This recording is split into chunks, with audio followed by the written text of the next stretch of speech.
The wind carried whispers through Hecla, Montana, like tumbleweeds, harsh, persistent, and impossible to ignore. Theodora James stood at the grave of her third husband, soil still fresh beneath her feet, while townsfolk gathered at a distance, their suspicion as palpable as the autumn chill. At 32, she had buried 3 men who had sworn to love her until death parted them. Death had kept its promise. Theodora had not asked for it. The Black Widow of Hecla, someone murmured, not quietly enough. The October wind of 1879 seemed to amplify every whisper, every accusation. Theodora's gloved hands trembled as she placed a single wildflower on the grave. Jonathan Pike had been a good man, steady, kind, and gone too soon, just like Thomas before him and William before Thomas. 3 good men, 3 funerals. 3 times she had worn black, her wardrobe now nothing but darkness, like her reputation. "I did not kill them," she whispered to no one, her voice lost to the wind. No one would believe her anyway. The rumors had started after her second husband, but now, with 3 dead, even the most charitable souls crossed the street when they saw her coming. Theodora lifted her gaze to the mountains that surrounded Hecla. They at least did not judge her. They had stood witness to her joy and sorrow alike, unchanging in their quiet strength. Unlike the town that had once welcomed her, that had once celebrated each of her weddings with genuine happiness. "Mrs. Pike," Sheriff Ellis interrupted her thoughts, his approach hesitant. He removed his hat out of respect, though his eyes betrayed his unease. "I'm sorry for your loss." The words sounded hollow, a social courtesy and nothing more. Theodora nodded, not trusting her voice. What could she say that hadn't been said before? That typhoid had taken William after just 8 months of marriage in 73. That Thomas had been thrown from his horse in 76, his neck broken before he hit the ground. That Jonathan's heart had simply stopped in his sleep 3 days ago, no warning, no goodbyes. "Thank you, Sheriff," she finally managed. "Will you be needing anything more from me?" The question hung between them. They both knew what she was asking. The town wanted answers. They wanted to know how 3 healthy men had died under her roof in 6 years. "No, madam, not at present." He shifted uncomfortably. "Though I might suggest, that is, folks are talking. Folks are always talking, Sheriff. They're saying that perhaps you should consider leaving Hecla for your own good." The suggestion struck her like a physical blow. Leave Hecla. The only home she'd known since arriving out west as a bride of 19. "This is my home," she said simply. "Not anymore, it isn't," came a hard voice from behind them. Theodora turned to see Margaret Wilson, the banker's wife and the unofficial voice of Hecla's social order. Margaret had once called herself Theodora's friend. Now her eyes were cold, her mouth set in a thin line of disapproval. 3 men dead, Theodora. 3 good men. You understand what that means, don't you? No one believes in coincidences anymore. "I loved my husbands," Theodora said, her voice stronger than she felt. "Each of them. Their deaths were not my doing." "Perhaps not by your hand," Margaret replied, "but there's something wrong with you, Theodora, something cursed, and curses spread if not contained." The murmurs of agreement from the small crowd that had gathered made Theodora's heart sink. These were her neighbors, people who had dined at her table, who had brought food when she was ill, who had celebrated her wedding days. Sheriff Ellis cleared his throat. "Let's give Mrs. Pike some peace, folks. This is neither the time nor the place." The crowd dispersed reluctantly, Margaret's gaze lingering on Theodora with something between pity and disgust before she too turned away.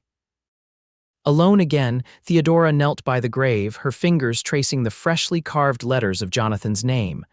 "I'll be fine," she whispered to him as if he could hear. "I always am." But as the sun began to set over the mountains, painting the sky in hues of red and gold, Theodora knew that nothing would ever be fine again in Hecla. The next morning brought no relief. Theodora woke to the sound of something hitting her bedroom window. For a moment, disoriented from sleep, she thought it might be Jonathan, throwing pebbles as he had done during their courtship when he wanted to speak with her without waking her parents. But Jonathan was gone, and the sound was not the gentle tap of pebbles but the harsh clatter of rocks. She pulled back the curtain to see a group of children running away, their laughter carrying on the crisp morning air. On the ground below her window lay scattered stones and a crudely painted sign. "Witch," Theodora's hands trembled as she let the curtain fall back into place. Children. They were sending children now to torment her. She dressed quickly in her black dress, the same one she had worn to all 3 funerals, and pinned her dark hair up in a severe bun. Her reflection in the mirror was pale, with shadows under her eyes that spoke of sleepless nights and endless grief. She barely recognized herself anymore. The house was quiet, too quiet without Jonathan's deep voice or the sound of his boots on the wooden floors. It had been quiet without William and then without Thomas, but somehow this silence seemed more absolute. Perhaps because this time she knew no one would come calling with casseroles and condolences. There would be no gentle suggestion that life must go on, that perhaps another suitable match might be found in time. No, this time there was only silence and stones against her window. Theodora made herself tea and toast, eating mechanically at the kitchen table where she had shared thousands of meals with 3 different men. The house had been William's, a wedding gift from his father. It had seen so much life and death within its walls that sometimes Theodora imagined she could hear the echoes of laughter and tears in the very floorboards. A knock at the door startled her from her thoughts. Not the timid knock of a neighbor, but the authoritative rap of someone with purpose. Sheriff Ellis stood on her porch, his expression grim beneath his mustache. Beside him was Judge Harrington, Hecla's most respected citizen and the man who had officiated all 3 of her weddings. "Mrs. Pike," the sheriff began, "I'm afraid there's been some development overnight." Theodora's hand tightened on the doorframe. "What sort of development?" Judge Harrington cleared his throat. "The town council met last night, Theodora. There's been a vote." A vote about what? But she already knew. "About your continued residence in Hecla," the judge said, his voice heavy with what he might have thought was regret, but sounded more like resignation. "The council has decided it would be best for all concerned if you were to leave town. Permanently." Theodora felt as if the ground had shifted beneath her feet. You cannot be serious. You cannot simply vote to banish someone from their home. "We can if there's reason to believe that person poses a threat to the community," Sheriff Ellis said. "A threat? I've never harmed anyone in my life." 3 men might disagree with that statement, the judge replied, then immediately looked regretful. "I apologize, that was unkind, but surely you can understand the town's concerns. 3 husbands, all dead under unusual circumstances. William died of typhoid. Half the town was sick that year." "But only William died," Sheriff Ellis pointed out gently. "And then Thomas with that broken neck, he was thrown from his horse. Are you suggesting I spooked the animal from 30 feet away?" "And Jonathan," Judge Harrington continued as if she hadn't spoken, "a man in perfect health, dead in his sleep at 40. "His heart failed," Theodora said, her own heart pounding painfully in her chest. "The doctor said so himself." "Hearts don't just fail in men that age without reason," the sheriff said. "Unless." "Unless what?" Theodora demanded. The 2 men exchanged uncomfortable glances. "Unless something or someone makes them fail," Judge Harrington finally said. Theodora took a step back, shock rendering her momentarily speechless. "You think I poisoned my husband? You think I poisoned all of them?" "We don't know what to think," Sheriff Ellis admitted. "But the town is frightened, Theodora. There's talk of more direct action if you don't leave willingly." "Direct action," she repeated flatly. "You mean a mob?" Neither man denied it. "I am being punished for grieving," Theodora said, her voice barely above a whisper, "for losing those I loved most in this world. And now you would take my home as well. The council is prepared to offer a fair price for the house and property," Judge Harrington said, pulling a document from his coat pocket. "This deed transfer has already been prepared. You would have more than enough to start fresh elsewhere." Theodora stared at the paper, unable to comprehend that they expected her to sign away her home, her life, everything she had built with the men she had loved and lost. "And if I refuse," Sheriff Ellis shifted uncomfortably, "then I cannot guarantee your safety, Mrs. Pike. There's a lot of fear in Hecla right now, and fear makes people do terrible things." "I need time to think," she said, her mind racing. "Surely you can give me that much." The 2 men exchanged glances again. 3 days, Judge Harrington finally said. "The council will expect your decision by then." For your own sake, Theodora, I hope it's the right one. After they left, Theodora sank to the floor, the deed transfer clutched in her hand.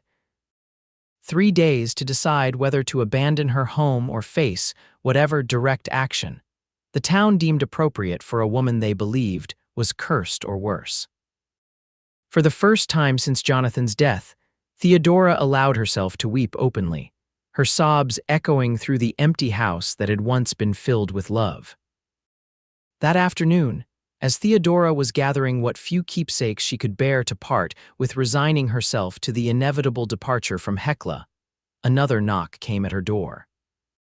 This one was different, neither the aggressive pounding she now associated with threat, nor the timid tap of the few who still brought obligatory condolences. It was steady, patient, as if the person on the other side had all the time in the world. Theodora hesitated, her hand on the latch. "Who is it?" "Name's Garrett Adams, madam. I understand you might be in need of assistance." She didn't recognize the voice, deep, with a slight drawl that marked him as not from Hecla or anywhere nearby. Cautiously, she opened the door a crack, just enough to see the man standing on her porch. He was tall, broad-shouldered, with sun-weathered skin that spoke of years under open skies. His clothes were trail-worn but clean denim pants, a faded blue shirt, and a dust-covered brown hat he now held in his hands. A gun belt hung low on his hips, the leather worn to a comfortable fit. But it was his eyes that caught her attention, keen, clear blue that met hers directly, without the suspicion or judgment she'd grown accustomed to. "I don't believe we've met, Mr. Adams," Theodora said, keeping the door partially closed between them. "And I'm not sure what assistance you think I need." The man Garrett offered a slight smile. "We haven't met, Mrs. Pike. I just rode into town yesterday. As for assistance..." He glanced pointedly at the suitcase visible behind her. Word travels fast in small towns. "I heard you might be looking to leave Hecla in a hurry." "And what business is that of yours?" "None at all," he admitted easily.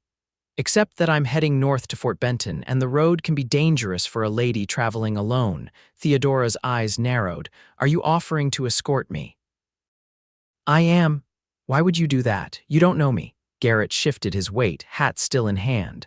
"I know enough. I know this town is treating you poorly over circumstances beyond your control. I know what it's like to have people judge you without knowing the full story."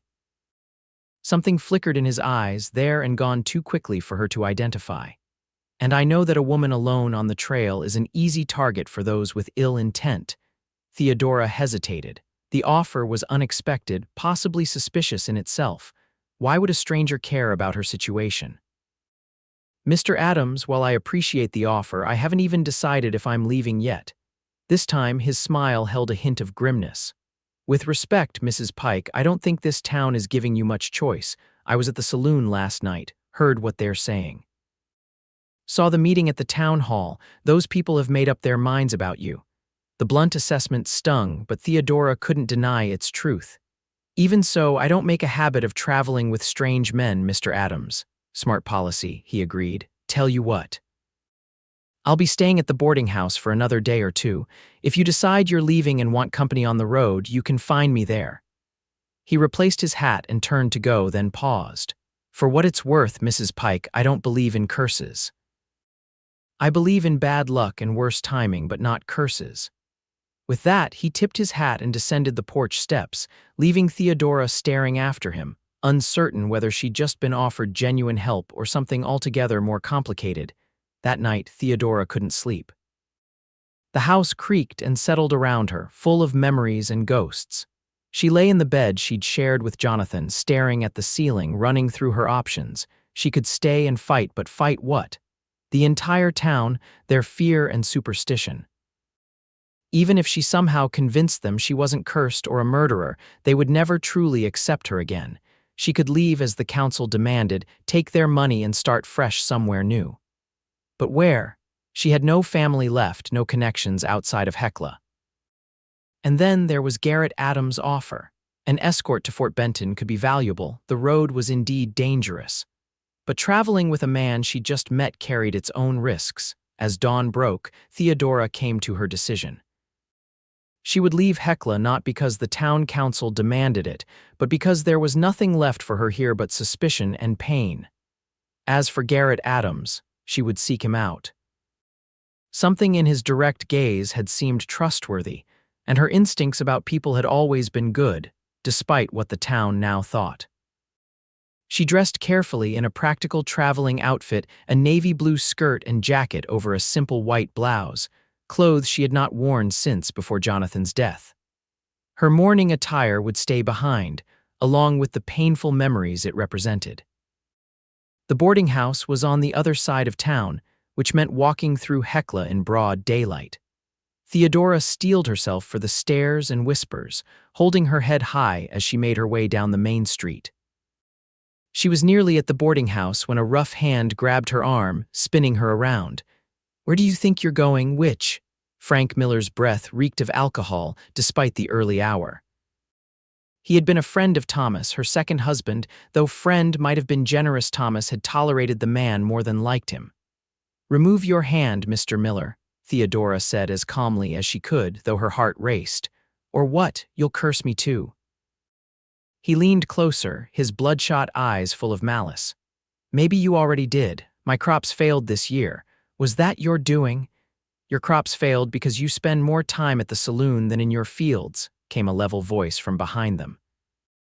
Garrett Adams stood a few paces away, his stance relaxed, but somehow alerting Theodora to the danger he presented. Not to her, but to Miller. "This isn't your business, stranger," Miller snarled, but his hand dropped from Theodora's arm. "I'm making it my business."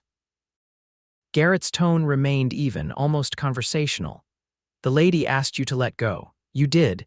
Now I suggest you move along before this becomes something neither of us wants." Miller glared, clearly weighing his options. Finally, with a muttered curse, he spat on the ground near Theodora's feet and stalked away.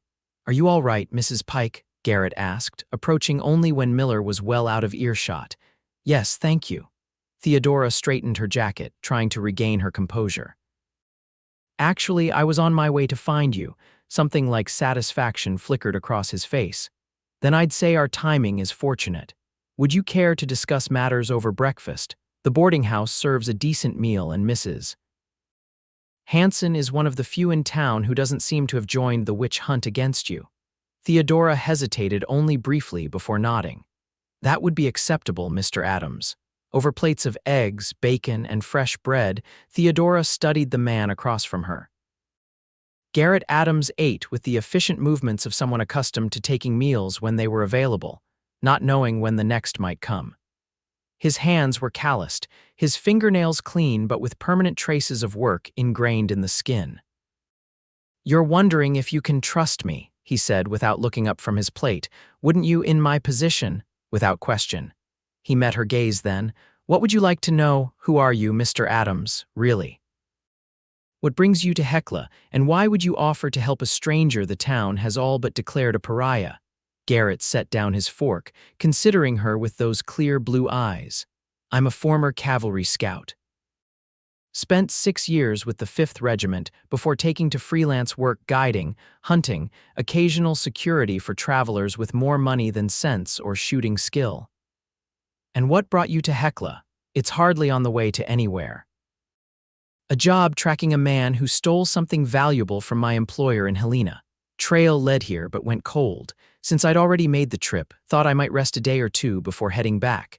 And now you're offering to escort me to Fort Benton instead of returning to Helena. Why?" Garrett's mouth quirked in what might have been the beginning of a smile.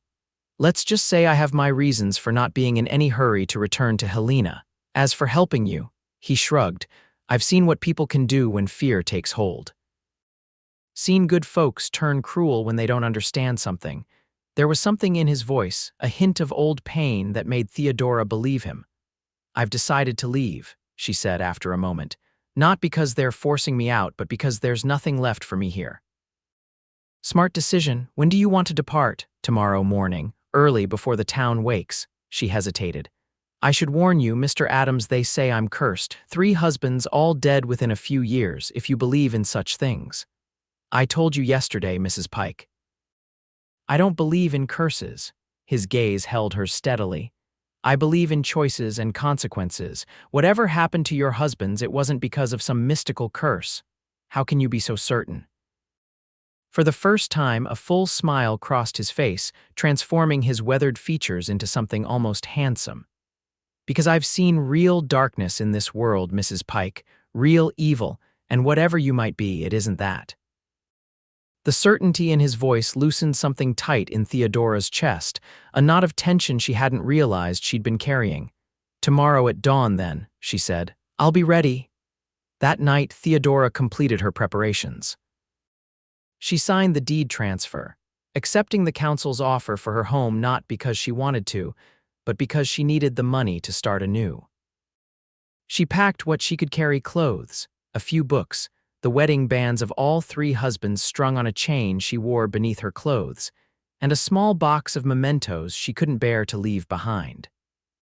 The rest: furniture, dishes, William's hunting rifles, Thomas's books, Jonathan's tools she would leave for the town to fight over.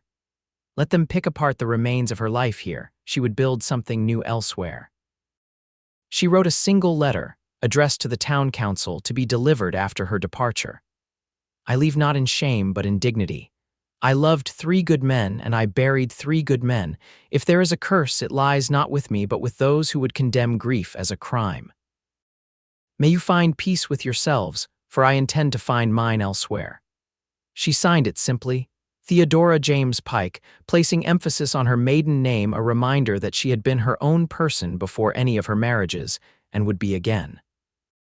As the first light of dawn crept over the mountains, Theodora stood on her porch one last time, taking in the house that had seen so much of her life. Then, without looking back, she picked up her bags and walked away. Garrett was waiting at the edge of town with 2 horses, his own sturdy roan and a gentle-looking bay mare. "Mrs. Hanson was kind enough to loan us her mare," he explained as he secured Theodora's bags to the saddle. "Said to tell you she was sorry for how things turned out." Theodora ran a hand along the mare's neck.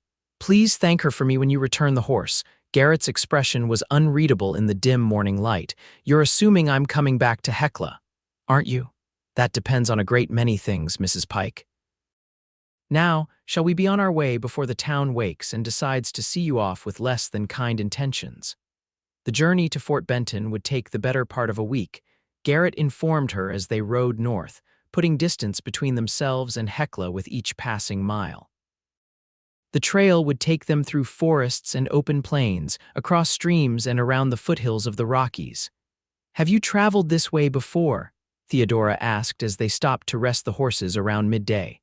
"Several times," Garrett confirmed, offering her a canteen of water.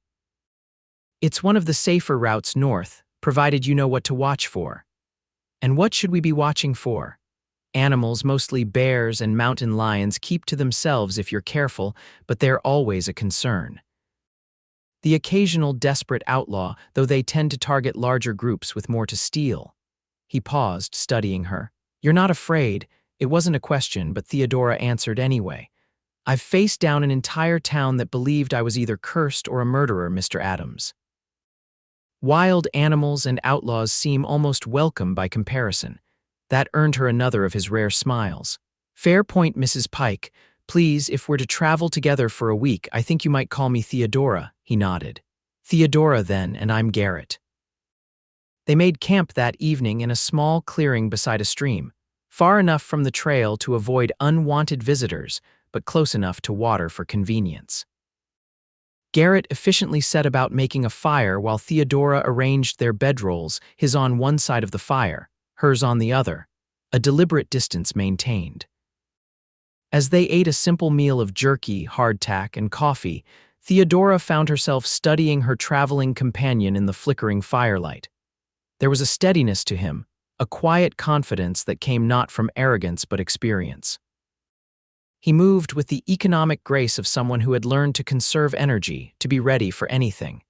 "You're wondering about me again," he said, breaking the comfortable silence that had fallen between them. "You're very perceptive. Keeps a man alive in my line of work." He set his coffee cup down. "What would you like to know? Why did you really offer to help me?" The question had been nagging at her all day. "The truth, please." Garrett considered her for a long moment, the firelight casting his features into sharp relief. When I first heard about you in the saloon, the cursed widow they were all talking about, I thought it was just typical small-town gossip. But then I saw you at the funeral, standing alone while everyone kept their distance. Saw the dignity in how you held yourself. He poked at the fire, sending sparks spiraling into the night air. Reminded me of someone I knew once, someone else who was judged unfairly. Who? Theodora asked softly. My sister.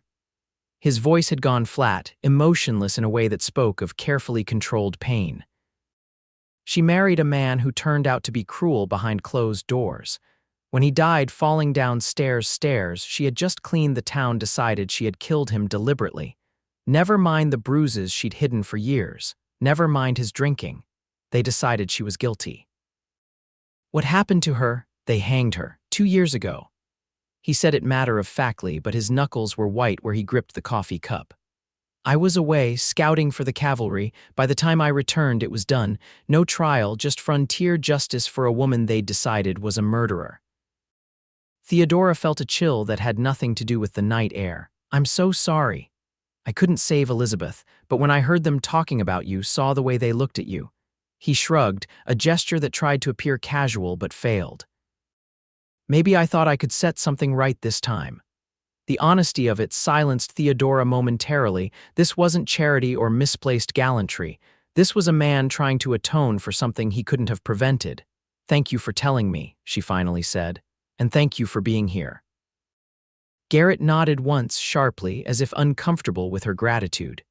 We should get some rest. Long day tomorrow. That night, as Theodora lay in her bedroll looking up at the stars, she found herself thinking not of the home she'd left behind, but of the man sleeping across the fire from her. A man carrying his own pain, his own ghosts. For the first time since Jonathan's death, she felt something other than grief or fear, a flicker of curiosity, of connection. It was too soon, far too soon, to call it anything more. But as she drifted to sleep, Theodora realized she was no longer alone with her burden. The next 3 days passed in a rhythm of riding, resting, and making camp. Theodora, who had never traveled more than a day's journey from Hecla since arriving there as a young bride, found herself entranced by the changing landscape. The dense forests gave way to rolling hills, then open plains that seemed to stretch endlessly beneath the vast Montana sky. Garrett proved to be a patient teacher, showing her how to build a fire properly, how to secure the horses for the night, how to read the weather from the clouds and wind. He never assumed she couldn't learn, never treated her as fragile despite knowing her history. In turn, Theodora shared stories of her life before Hecla, growing up in Ohio, the daughter of a schoolteacher and a carpenter, dreaming of adventure in the West that had seemed so mysterious and full of promise. And then you met William, Garrett said on the 4th night, as they sat beside their campfire sharing the rabbit he had caught and she had skillfully prepared. Yes, Theodora smiled at the memory. He came east looking for investors for his father's mining operation. We met at a social my father's school was hosting. He was luminous, full of stories about Montana territory, about the future he saw there. You loved him very much. I did. He was my first love and in many ways the most uncomplicated relationship I had. She traced patterns in the dirt with a stick, remembering. We had 8 wonderful months together before the typhoid took him. I was ill too, but I recovered. He didn't. And Thomas, your second husband? Thomas was the town schoolteacher. He helped me through my grief for William. We married 2 years later, a quieter courtship, but no less genuine. He was thoughtful, kind. We had almost 3 years together before the accident. And Jonathan? Theodora hesitated, the memories still raw. Jonathan was different, a widower himself with a quiet strength that drew me to him. We understood each other's grief, I think. We'd been married just over a year when. She couldn't finish, when his heart gave out, Garrett supplied gently. Yes. Theodora looked up from the fire to find his eyes on her, attentive and free of judgment. 3 good men, Garrett. I loved them all in different ways, and I lost them all. That doesn't make you cursed, he said firmly. It makes you unlucky and brave for continuing to open your heart despite the pain. His words warmed her more than the fire. The town didn't see it that way. People fear what they don't understand, and 3 deaths. He shook his head. It's easier for them to believe in curses or murder than to accept that sometimes life is simply cruel without reason. Is that what you believe, that life is simply cruel? Garrett was silent for a long moment, staring into the flames. I believe life is neither cruel nor kind, it simply is. It's people who bring kindness or cruelty into it. And which do you bring, Garrett Adams? The question slipped out before she could reconsider it. His eyes met hers across the fire, and something in them made her breath catch. I try for kindness, Theodora, but I've done things I'm not proud of, made choices I can't take back. Haven't we all, perhaps, but some choices leave deeper marks than others. They fell silent after that, each lost in private thoughts as the fire burned low and the stars wheeled overhead. But the silence between them had changed, grown comfortable in a way that spoke of growing trust. On the 5th day, they encountered their first real challenge. A spring storm swept in from the north, bringing driving rain and winds that cut through their coats like knives. We need shelter, Garrett shouted over the howling wind, squinting through the downpour. There's an old trapper's cabin about 2 miles east, used it before in weather like this. They turned the horses off the trail, struggling against the storm as day darkened prematurely into a gray twilight. Theodora was soaked to the skin, her hands numb on the reins, when Garrett finally pointed ahead to a low, dark shape barely visible through the rain. The cabin was small and crewed a single room with a stone fireplace, a rough-hewn table, and a narrow bed frame covered with a dusty bearskin. But it was dry and would shelter them from the storm that now raged in earnest, thunder cracking overhead as they led the horses to a lean-to attached to one side of the cabin. Inside, Garrett quickly set about building a fire while Theodora wrung water from her hair and clothing as best she could. "You should get out of those wet clothes," he said practically, not looking up from his work with the kindling. "There's an old chest over there, might be some dry blankets or something you can wrap up in while your things dry." The chest yielded 2 musty but serviceable wool blankets. Garrett, ever mindful of propriety, turned his back resolutely to face the fire while Theodora stripped off her sodden dress and undergarments, quickly wrapping one of the blankets around herself like a shawl. "I'm decent," she said when she had arranged herself as modestly as possible. Garrett turned, took in her blanket-wrapped form with a quick glance, then went back to tending the fire. "You should come closer to the heat. I'll see about drying your clothes." He helped her hang her dress and undergarments on a makeshift line strung near the fireplace, then stepped outside briefly to check on the horses. When he returned, he was carrying his saddlebags and was, if possible, even more soaked than before. "Your turn," Theodora said, gesturing to the remaining blanket. "You'll catch your death if you stay in those clothes." A shadow crossed his face at her choice of words, a reminder of Jonathan's sudden death, but he nodded. "Turn around, then." Theodora obliged, listening to the sounds of wet clothing being removed and the rustle of the blanket being wrapped around his body. There was something strangely intimate about sitting in this small cabin, both of them wrapped only in blankets, their clothes steaming by the fire as rain lashed against the single window. "All right," he said finally, and she turned to find him seated on the floor by the fire, the blanket draped around his shoulders, revealing his bare chest. In the firelight, she could see scars, a long one across his left shoulder, another puckered mark on his side that looked like an old bullet wound. He caught her looking, and something like self-consciousness crossed his face. "Hazards of the job," he said lightly. "You've led a dangerous life." "At times." He reached for his saddlebags, pulling out a flask. "Whiskey, medicinal purposes only, of course, keeps the chill away." Theodora hesitated only briefly before accepting the flask. The whiskey burned going down, but he was right, it did chase away the last of the chill that had settled in her bones. As the storm continued outside, they shared the remainder of their provisions, jerky, hardtack, and the last of the coffee. The small cabin grew warm from the fire and their proximity, creating an unexpected coziness that neither acknowledged directly. "Will the storm delay us much?" Theodora asked as lightning flashed outside, briefly illuminating the cabin in stark white light before plunging it back into the warm glow of the fire. "A day, maybe two," Garrett replied. "Depends on how long it lasts and how bad the trail conditions are after. The horses will need rest either way. I'm sorry if I've slowed you down. If I had been traveling alone, I'd still be taking shelter," he interrupted gently, "and with less pleasant company." The compliment, simple as it was, brought warmth to Theodora's cheeks that had nothing to do with the fire or the whiskey. "Thank you. For what?" "For making me feel like a person again, not a curse or a burden or a problem to be solved." Garrett's expression softened in a way she hadn't seen before. "You've never been any of those things, Theodora. Not to me." Something shifted between them in that moment, a recognition, perhaps, of the connection that had been building over their days on the trail. Theodora felt it like a physical thing, this new awareness of him not just as her escort or protector but as a man. It was too soon, she reminded herself firmly. Far too soon after Jonathan.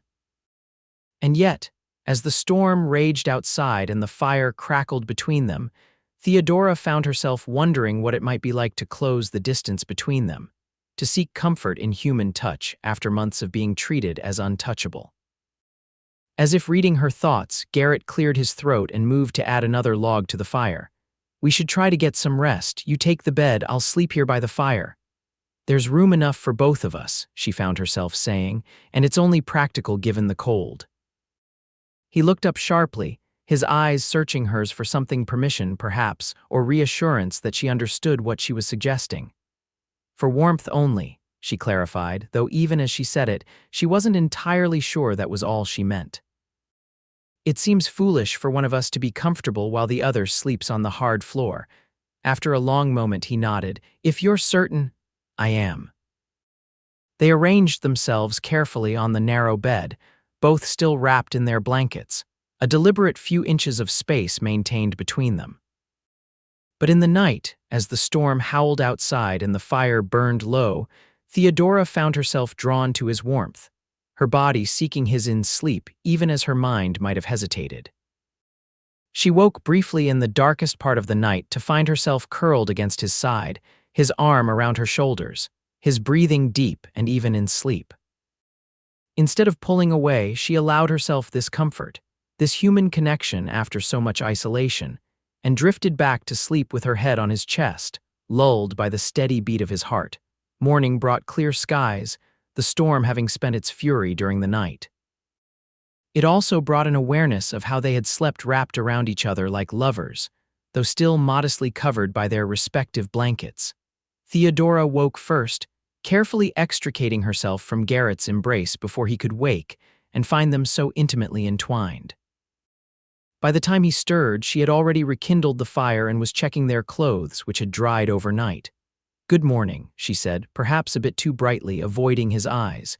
"The storm has passed." Garrett sat up, running a hand through his sleep-tousled hair. "So it has." He made no mention of how they had slept, for which Theodora was grateful. "How are the clothes?" "Dry, if a bit stiff." She handed him his shirt and pants, then retreated to the far side of the cabin to dress herself, maintaining what privacy she could in the small space. Once they were both properly clothed, the awkwardness between them eased somewhat.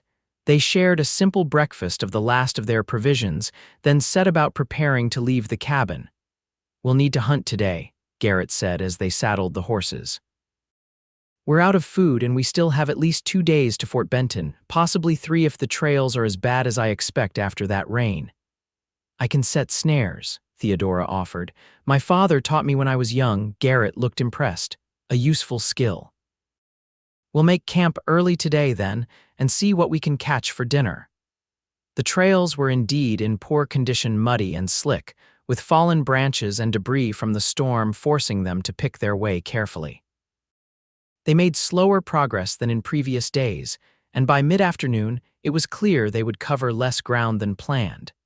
They made camp in a small clearing beside a stream swollen with rainwater. While Garrett secured the horses and gathered firewood, Theodora set about constructing several snares with the materials he provided, placing them strategically along what appeared to be rabbit runs. As the sun began to set, painting the sky in shades of orange and pink. They sat side by side at the fire, waiting to see if the snares would yield results. "You never said where you're planning to go after Fort Benton," Garrett said, breaking the companionable silence that had fallen between them. Theodora realized she hadn't thought that far ahead. "I'm not entirely sure, perhaps on to Canada. I've heard there are opportunities there for those willing to work hard and start fresh." Alone, the question hung in the air between them, loaded with unspoken implications. "I've been alone before," she said carefully. "After William and after Thomas, I survived. Surviving isn't the same as living." Theodora turned to look at him directly. "What are you asking me, Garrett?" He met her gaze steadily. "I'm not entirely sure myself. I just know that the thought of parting ways in Fort Benton doesn't sit right with me." Her heart quickened at his words. "Because of your promise to protect me, because I remind you of your sister." "No." The single word was firm, definitive. "Because in 5 days, I've come to admire your strength, your resilience, your kindness. Because despite everything you've been through, you still look for the good in people, still offer trust when it's been so often betrayed." "Garrett, I know it's too soon," he continued, as if afraid she would stop him. "I know you're still grieving Jonathan, still processing everything that happened in Hecla. I'm not asking for promises or commitments. I'm just asking that you consider not disappearing from my life when we reach Fort Benton." Theodora felt a tightness in her chest that was both fear and hope intermingled. "People say I'm cursed, Garrett. 3 husbands, all dead before their time. I told you before, I don't believe in curses. But what if it's true? What if there is something about me that brings death to those who love me?" Garrett reached out slowly, deliberately, and took her hand in his. "Then I'll take my chances, Theodora. Some things are worth the risk." The simplicity of his declaration, the certainty in his voice brought tears to her eyes. Before she could respond, however, a rustling in the underbrush caught their attention. "One of the snares," Garrett said, releasing her hand and rising to his feet. "Let's see if we caught dinner." The moment broken, they turned their attention to the practical matters of checking the snares which had indeed caught 2 rabbits and preparing their meal. But as they worked together, skinning and cleaning their catch, something had changed between them. The careful distance they had maintained had narrowed, replaced by an awareness that hummed like electricity whenever they moved near each other. After dinner, as they sat by the fire drinking coffee, Theodora found the courage to address what had been left unspoken earlier. "I'm afraid," she admitted quietly. "Not of you, but of what happens next. I buried my grief for William and found love again with Thomas. I buried my grief for Thomas and found Jonathan. And now," she swallowed hard, "now I'm afraid that if I allow myself to feel something for you, I'll lose you too." Garrett set down his coffee cup and turned to face her fully. "I can't promise you forever, Theodora. No one can, as you know better than most, but I can promise you right now and tomorrow. And as many days after that as life gives us." "What if it's not enough?" Her voice was barely above a whisper. "What if it is?" he countered. "What if, despite everything, we find happiness together, even if it's not forever? Would that be so terrible?" "No," she realized aloud. "No, it wouldn't." Garrett reached out slowly, giving her every opportunity to pull away, and cupped her cheek in his hand. "I'm not asking you to forget them. I would never ask that. They're part of who you are, part of what makes you the woman sitting here now." His words released something in Theodora, a knot of tension she hadn't realized she was carrying. The fear that moving forward would somehow dishonor the love she had shared with her husbands. "Thank you for understanding that," she said, leaning slightly into his touch. "May I kiss you, Theodora?" His voice was low, serious, his eyes searching hers for permission. In answer, she closed the distance between them, her lips meeting his in a kiss that began gently but quickly deepened as months of loneliness and grief gave way to a hunger for connection, for life after so much death. When they finally broke apart, both breathing heavily, Garrett rested his forehead against hers. "We don't have to rush this," he murmured. "We have time." Theodora nodded, grateful for his understanding. They had crossed a threshold tonight, but there were many more ahead. For now, it was enough to know that she was not walking her path alone. That night, they slept side by side, his arm around her waist, her head on his shoulder. No barriers of blankets between them this time, just the comfort of human touch and the promise of more to come when they were both ready. The final days of their journey to Fort Benton passed in a blur of changing landscapes, shared meals, and increasingly open affection. They moved around each other with growing ease, learning each other's habits and preferences. Garrett showed Theodora how to track game and identify edible plants. She taught him songs her father had sung around their family hearth, and how to mend tears in clothing with nearly invisible stitches.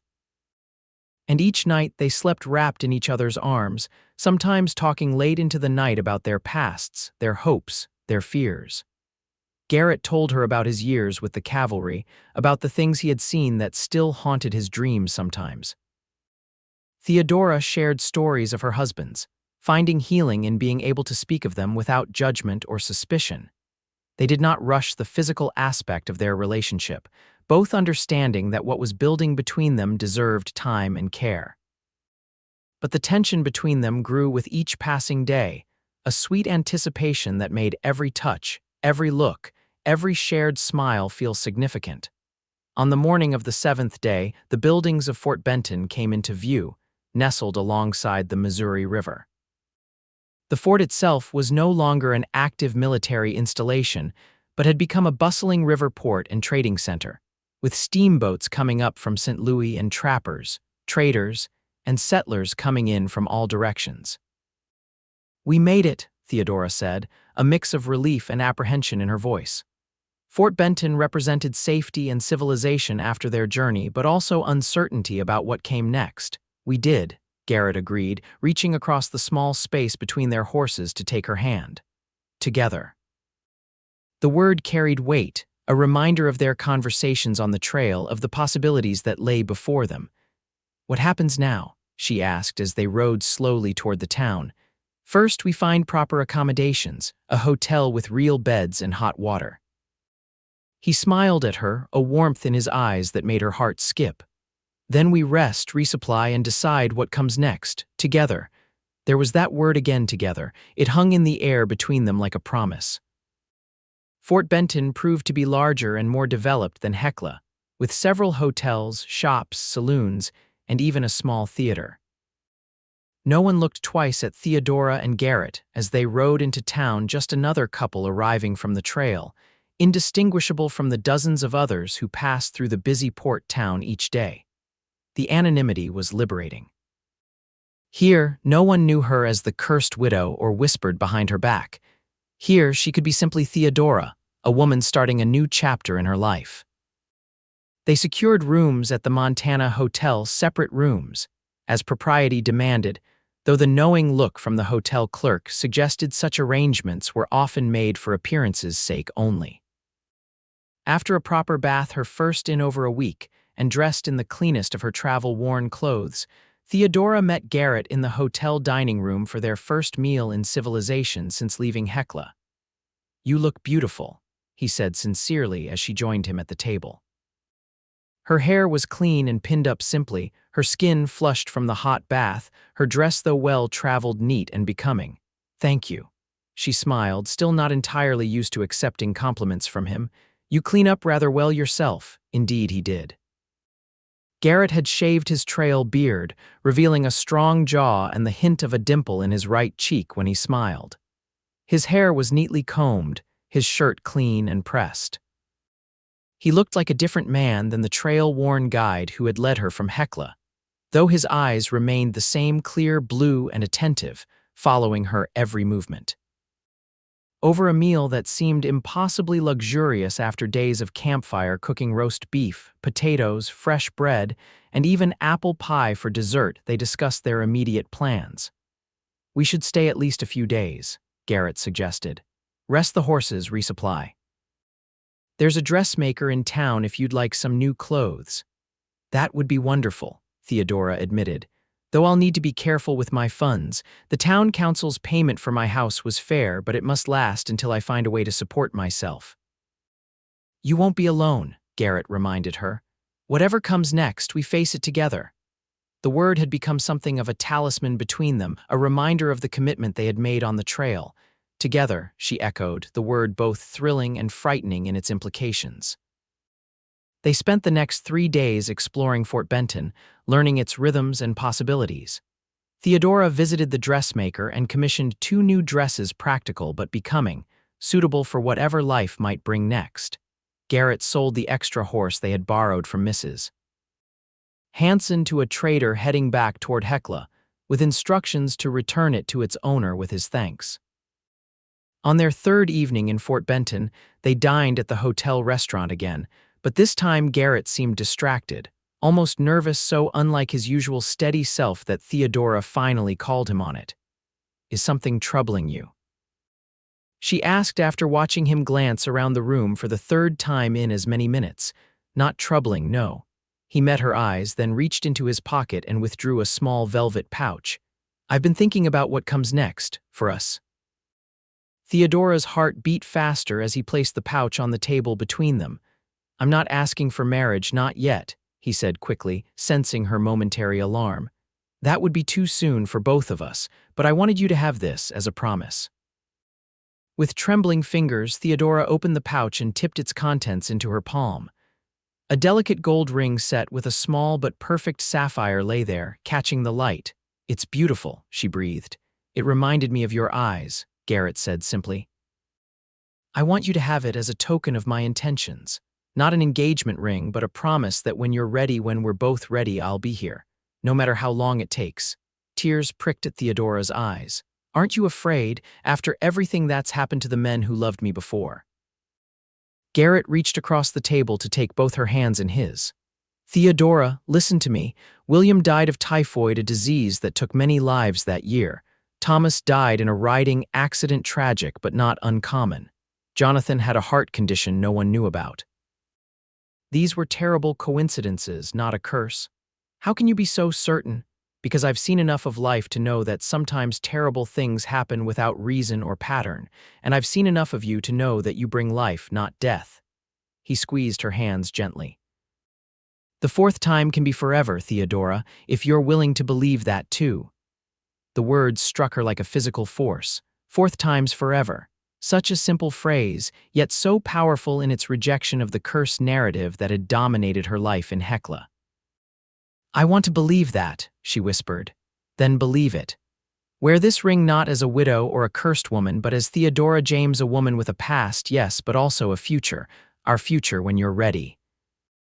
With shaking hands, Theodora slipped the ring onto her right hand, not the traditional engagement finger, but a compromise that honored both her past and the promise of her future. "Thank you," she said softly, "for everything, for believing in me when no one else would."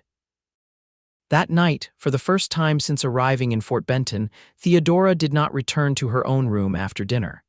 Instead, she followed Garrett to his, a decision made with clear eyes and an open heart. In the privacy of his room, their kisses grew more urgent, months of loneliness and grief giving way to a hunger for connection, for affirmation of life.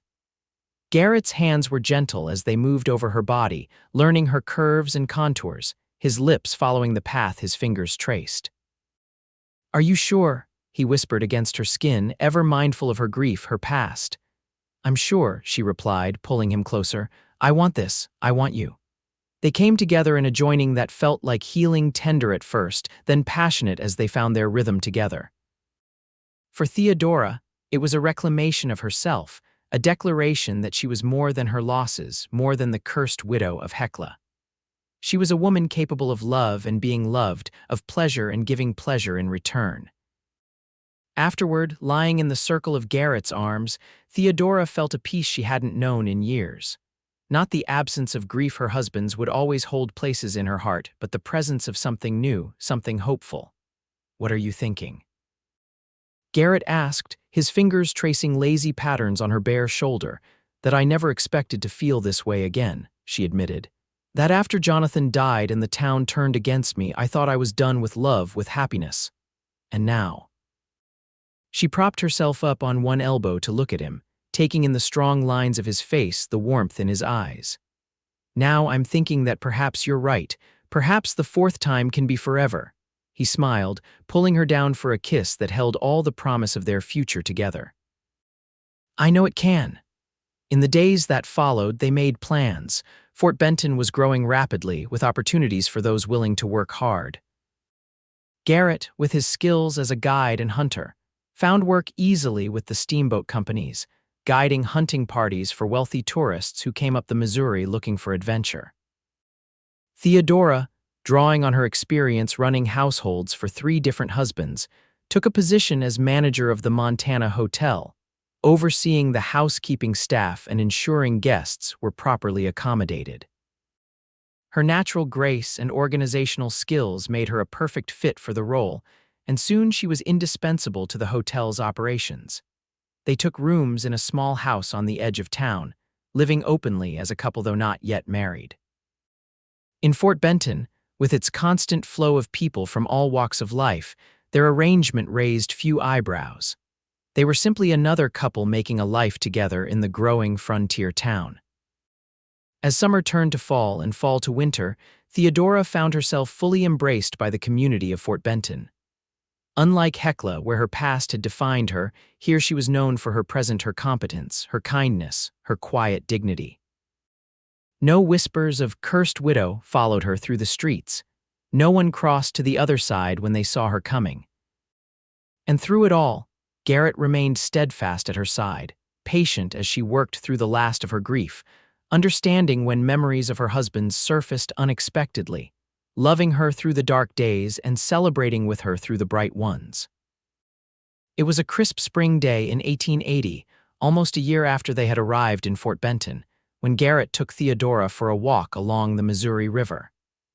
The ice had broken up weeks earlier, and the first steamboats of the season were making their way upriver, bringing goods and passengers from St. Louis and beyond. They stopped at a scenic overlook, watching the river flow past, the trees on the opposite bank beginning to show the first green buds of spring. "I have something to ask you," Garrett said, turning to face her fully. Theodora's heart quickened. The past year had been one of healing, of building a new life together day by day. The sapphire ring still adorned her right hand, a constant reminder of his promise. "I think I know what it is," she said softly, a smile playing at her lips. "Is that so?" He raised an eyebrow, amusement in his eyes. "And what is your answer to this question I haven't asked yet?" "Yes," she said simply. "My answer is yes, Garrett Adams," he laughed, pulling her into his arms. "Shouldn't you at least let me ask properly, if you insist?" With exaggerated ceremony, Garrett went down on one knee before her, taking both her hands in his. "Theodora James Pike, this past year has been the best of my life. You've shown me what it means to live with courage, to love despite fear, to build something new from the ashes of loss. Will you marry me? Will you let me prove to you that the 4th time can indeed be forever?" Tears of joy filled Theodora's eyes. "Yes, Garrett, yes, I will marry you." He rose to his feet and kissed her, a kiss full of promise and future before reaching into his pocket. "Then perhaps this should move to its proper place." He removed the sapphire ring from her right hand and replaced it on her left, where it sparkled in the spring sunlight, not a token of intention anymore, but a symbol of commitment. They were married 2 weeks later in Fort Benton's small church, with the friends they had made over the past year in attendance. Theodora wore a new dress of pale blue silk that matched her eyes and the sapphire on her finger. Garrett wore a proper suit, though he looked slightly uncomfortable in the formal attire, more at home in his usual trail clothes. The ceremony was simple but meaningful, their vows spoken with quiet conviction. No one whispered about curses or bad luck. No one counted the husbands who had come before. This was a new beginning, unmarred by the shadows of the past. At the small reception that followed, held in the dining room of the Montana Hotel, the hotel's owner raised a toast to the couple. "To Garrett and Theodora Adams," he proclaimed, "may their life together be long, happy, and full of joy." "Hear, hear," came the response from the assembled guests, glasses raised in celebration. Later, as they danced slowly in the center of the room, Garrett held Theodora close, his lips near her ear. "Are you happy, Mrs. Adams?" The name still felt new, a fresh identity to accompany her fresh start. "More than I ever thought possible," she replied honestly. "I was so afraid for so long that I was somehow marked by tragedy, that I didn't deserve happiness. And now, she looked up at him, at the man who had seen past her grief and fear to the woman beneath, who had believed in her when she couldn't believe in herself. Now I know better. Now I know that the past doesn't define the future unless we let it. Fourth time's forever, he murmured, repeating the words that had become something of a mantra for them both. Forever, she agreed, resting her head against his chest, feeling the strong, steady beat of his heart beneath her cheek. In the years that followed, Theodora and Garrett built the life they had begun to envision on that journey from Hecla. Fort Benton continued to grow, and they grew with it, becoming respected members of the community. Garrett's work as a guide expanded to include a successful outfitting business for expeditions into the Montana wilderness. Theodora eventually became part owner of the Montana Hotel, her business acumen as sharp as her grace was renowned. In the spring of 1882, they welcomed their first child, a son they named Thomas William, honoring the memory of Theodora's past even as they embraced their future together. 2 years later, a daughter joined their family, Elizabeth Grace, named for Garrett's sister, and for the second chance at happiness they had both been granted. The ghosts of the past never entirely disappeared. On certain anniversaries, Theodora still lit candles for William, Thomas, and Jonathan, keeping their memories alive in quiet, private ways. Garrett honored his sister's memory similarly, understanding that these acknowledgments of loss did not diminish what they had built together, but were simply part of the complex tapestry of their lives. And occasionally, when travelers passed through Fort Benton from the direction of Hecla, Theodora would overhear whispers of the cursed widow who had vanished years ago, leaving nothing but rumors in her wake. These stories, now more legend than reality, no longer had the power to hurt her.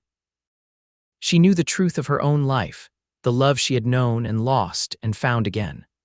On their 5th wedding anniversary, Garrett presented Theodora with a locket containing miniature portraits of their children on one side and a lock of his hair on the other. "A reminder," he said as he clasped it around her neck, "that some promises are kept. 4th time's forever," she murmured, touching the locket with reverent fingers. "Forever," he agreed, pulling her close, "and we're only just beginning." In the soft lamplight of their bedroom, with their children sleeping peacefully down the hall and the future stretching bright before them, Theodora James Adams finally laid to rest the last remnants of the cursed widow of Hecla. In her place stood a woman who had faced sorrow and fear and emerged stronger, a woman who had loved and lost and found the courage to love again. A woman who knew, with bone-deep certainty, that this 4th time truly was forever.